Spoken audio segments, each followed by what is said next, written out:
আল্লাহর আরশে ঢেউ রাখছে মহব্বতের জোর যখন রাসূল আকরাম সাল্লাল্লাহু আলাইহি ওয়াসাল্লাম মারছেন, সঙ্গে সঙ্গে অসংখ্য অগণিত ফেরেশতা আল্লাহ রাব্বুল আলামিন সেই সময় পাঠিয়ে দিয়েছেন। এবং আবু জেহেল পর্যন্ত বলতে বাধ্য হয়েছিল যে হে মুহাম্মদ, তোমার সেনাবাহিনী এই ভোতা ভোতা অস্ত্র নিয়ে, দ্বন্দ্ব অস্ত্র নিয়ে আমি আবু জেহেলকে গ্রেফতার করতে মনে করছো? না, এই ভোতা অস্ত্র দিয়ে আমি আবু জেহেলকে গ্রেফতার করার ক্ষমতা তোমরা রাখো না। কিন্তু আমি দেখলাম সবুজ পাগড়িওয়ালা তা থেকে তোমরা নেমে আসলো আর আমাকে ঘা ধাক্কা দিয়ে ওখান থেকে ফেলাই দিল। সম্মানিত ভাইরা আমার, এই জন্য রুহানিয়াত শক্তি লাগবে, এই জন্য রুহানিয়াত শক্তি লাগবে। শুধু গায়ের শক্তিতে ইসলাম কায়েম হয় নাই। রাসূলের আদর্শের মাধ্যমে ইসলামী যুব আন্দোলন বাংলাদেশ মনে করে রাসূলের আদর্শের মাধ্যমে এই বাংলাদেশের জমিনে ইসলাম কায়েম করতে হবে।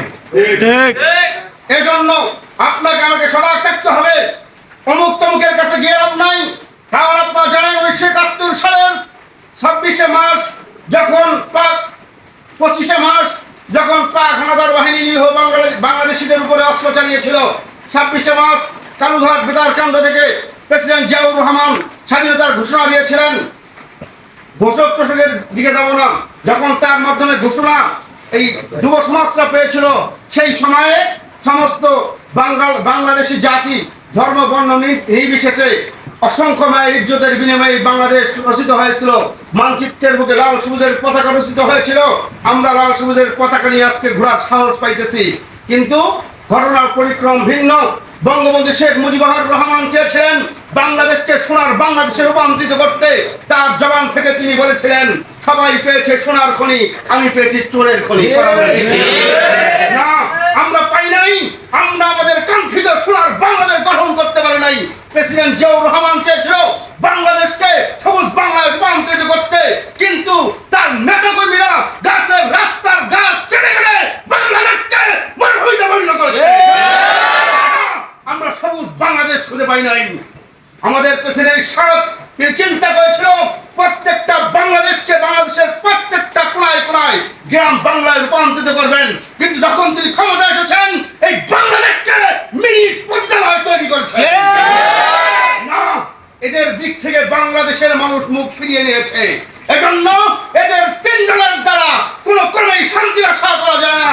আজকে আমাদেরকে স্বপ্ন দেখাচ্ছে ডিজিটাল বাংলাদেশের। আমরা ডিজিটাল পেয়েছি, তবে ডিজিটাল বাংলাদেশ পাই নাই।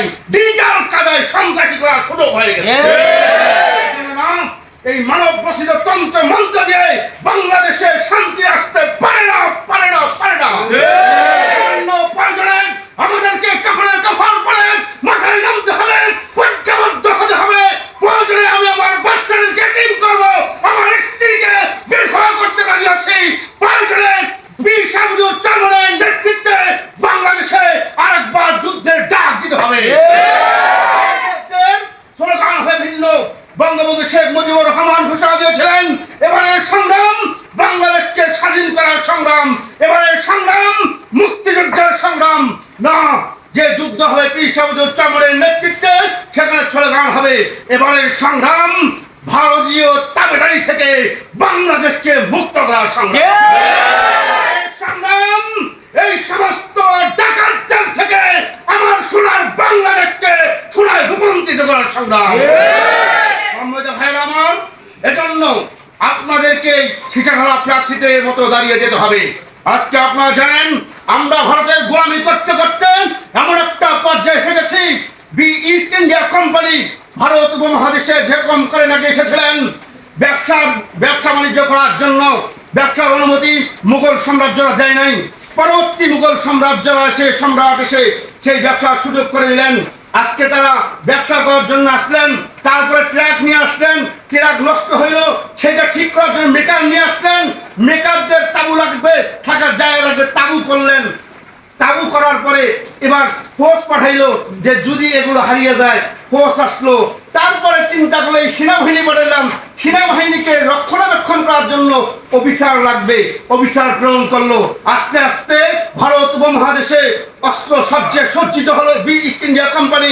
সেই ইস্ট ইন্ডিয়া কোম্পানির কাছ থেকে ইস্ট ইন্ডিয়া কোম্পানি ভারতকে ছিনিয়ে নিয়ে তারা টানা প্রায় 200 বছর শাসন করেছিল। সেই সময় বালাকোটের ময়দানে এমন কোন গাছ ছিল না প্রকাশিত করে নাই। সম্মানিত ভাই আমার, আজকে আমাদের সামনে যে চক্রান্ত সেইটাই হচ্ছে, বাংলাদেশের বুক ছেড়ে ভারতের ট্রেন যাবে, এরকম আমি গ্রাস করে নিয়ে ভারতের অঙ্গরাজ্যে পরিণত করবে।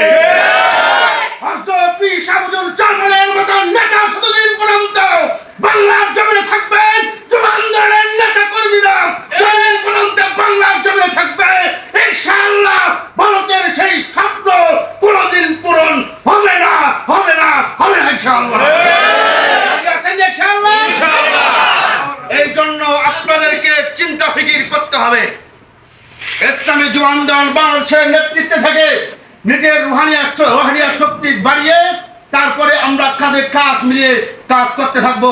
একজন কর্মী চরমনাই রহমতুল্লাহ বলতেন, যারা আমাদের কর্মী আমার মুজাহিদ ভাইরা আছেন প্রতি বছর চরমনায় আসেন, তারা হচ্ছে আমার পোষা ঘুঘু।